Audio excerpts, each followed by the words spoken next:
Okay, we're live. So, just a short one. I'm just gonna try and make it a short one.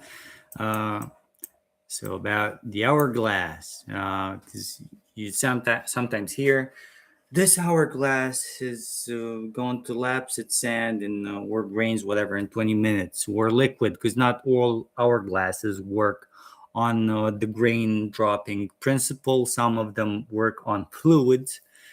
Some fluid drops from one side to the other, like oil or so on and so forth. So first I asked the robot how to translate from English to from Romanian to English the verb amaslui, which is like to rig something, to manipulate, falsify.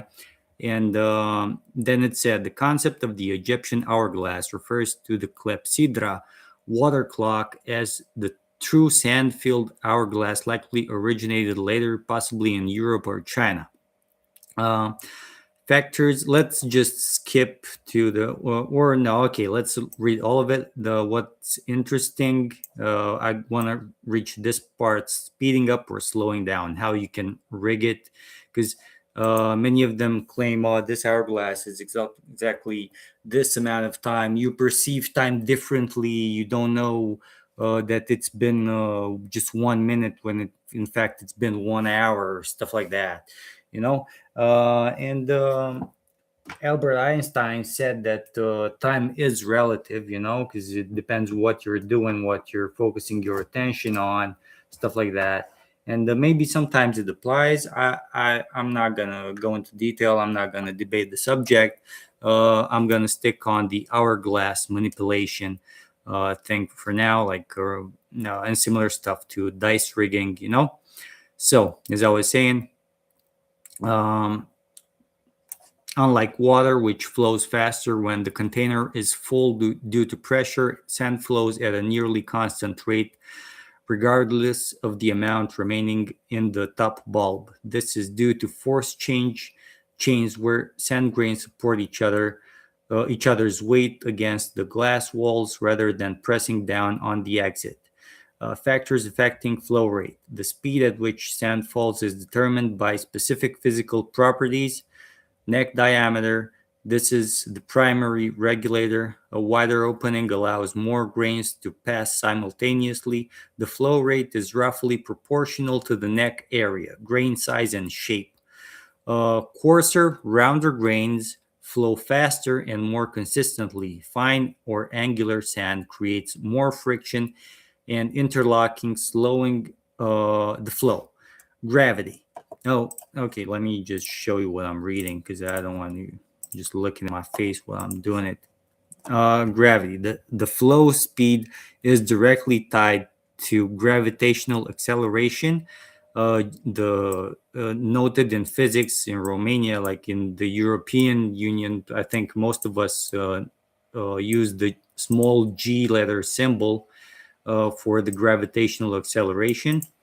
An hourglass would run slower on the moon and faster on Jupiter, because Jupiter has a higher gravitational acceleration. So you're being pulled towards the center of the celestial body with a stronger force.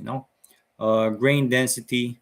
Denser materials occupy less volumes per gram, which can slightly alter the volumetric flow rate, though the mass flow rate remains governed by the neck size and gravity.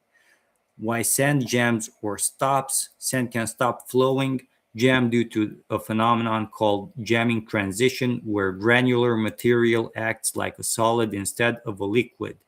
Arching. Grains can accidentally form a stable arch or bridge across the neck, unlike water. Pushing more sand from above often tightens this arch rather than breaking it. Humidity or moisture. This is the most common cause of failure. Moisture creates surface tension between the grains, causing them to clump together and stick to the glass walls. Static electricity. Dry sand can generate a static charge, causing grains to adhere I don't know how to pronounce this word yet. I'm not sure how to pronounce it. To adhere to the glass or repel each other in a way that disrupts the flow. Irregular grain shapes. Sharp or non-uniform grains are more prone to interlocking and wedging in the narrow neck. Speeding up or slowing. To manipulate the timing analogous to rigging the result. To slow down, use finer sand, introduce slight humidity causing clumping or narrow the neck. To speed up, use coarser polished spherical beads like glass shot. Ensure the sand is bone dry or widen the neck. To jam it, introduce moisture. Use irregularly shaped debris or tilt the device so grains wedge against the side of the neck.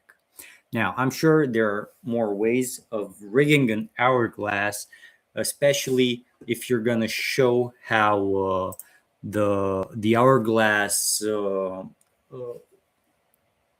flows on video. Because on video you can do a lot of shit, and it's being used, from what I understand, by some people to hypnotize other people. Because first of all, there's loads of hypnosis techniques, and you, as a, I don't know, many of us, when we go on vacation, sometimes we see, like in the souvenir shop, this small hourglass, and we're like, wow, an hourglass. And I'm not gonna go, and it says maybe on it, it's written 5 minutes, 14 minutes, 15, whatever, how much time it takes for the grains or whatever it's in the top compartment to fall in the bottom one. This is not always the case. In time, as you continue using it, if it's, let's assume it's precise, let's assume it's measured and it's precise, let's assume it's not rigged. In time, the more you use it, it can become imprecise, so don't just treat it as a souvenir. Don't use it as a scientific method of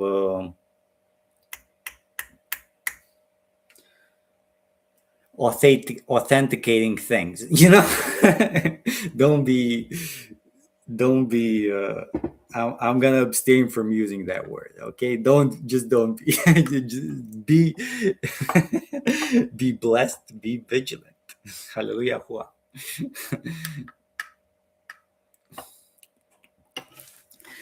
Ok, deci Clepsydra.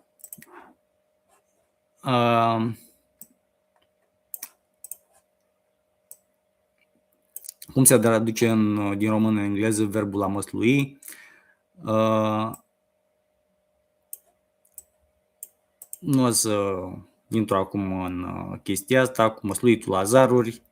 Mai devreme am vorbit despre clepsidră în engleză, deci să dau puțin mai jos. Conceptul de clepsidră egipteană se referă la adresa la clepsidră, ceas cu apă, deoarece adevărata clepsidră umplută cu nisip a apărut probabil mai târziu, posibil în Europa sau în China. Deși Egiptul a folosit pionier în măsurarea timpului cu ajutorul cadranelor solare și a ceasurilor cu apă, cu toate acestea, fizica curgerii granulare se aplică oricărui cronometru cu nisip, spre deosebire de apă, care curge mai repede atunci când recipientul este plin din cauza presiunii. Nisipul curge cu o viteză aproape constantă, indiferent de cantitatea rămasă în bulbul superior. Acest lucru se datorează lanțurilor de forță în care granulele de nisip își susțin reciproc greutatea pe pereții de sticlă în loc să se apese pe ieșire. Factori care afectează debitul. Viteza cu care cade nisipul este determinată de proprietăți fizice specifice, diametrul gâtului. Acesta este regulatorul principal. O deschidere mai largă permite trecerea simultană a mai multor granule. Debitul este aproximativ proporțional cu suprafața gâtului, dimensiunea și forma granulelor. Granulele mai grosiere, rotunjite, curg mai repede și mai constant.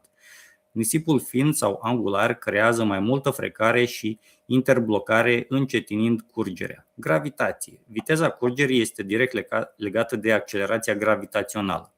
O clepsidră ar merge mai lent pe lună și mai repede pe Jupiter, fiindcă Jupiter, fiind un corp celest mai mare, are o forță de atracție a corpurilor de pe suprafața sa mai puternică, știi? Are gravitația mai puternică. Știi, pe lună, dacă ai văzut astronauții ăia, când sare un astronaut pe lună, parcă plutește așa puțin înainte să aterizeze înapoi.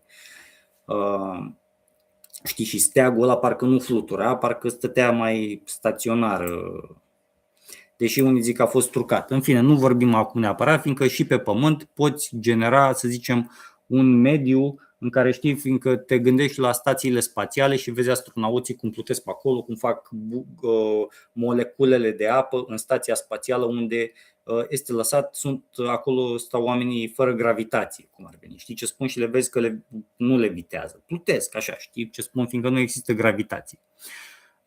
Adică gândește că o clepsidră pe stația spațială probabil nu par funcționa deloc. Știi ce spun? Dar un ceas funcționează acolo.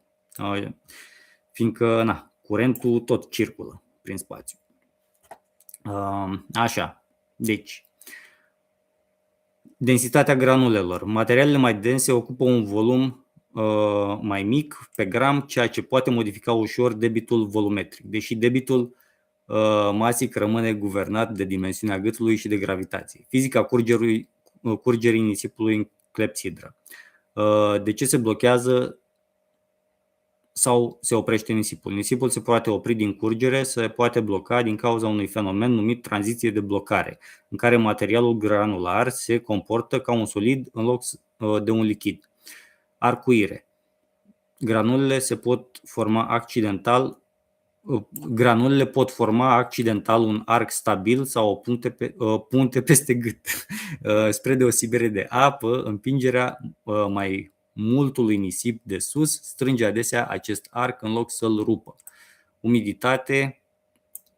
Aceasta este cea mai frecventă cauză de defecțiune. Umiditatea creează o tensiune superficială între granule, făcându-le să se aglomereze și să se lipească de pereții sticlei. Electricitate statică. Asta mi s-a părut printre cele mai interesante, ca și motive pentru care nu ți arată precis. Unde e? Aici, așa. Nisipul uscat poate genera sarcină statică, făcând granulele să adere la sticlă sau să se respingă reciproc într-un mod care perturbă curgerea.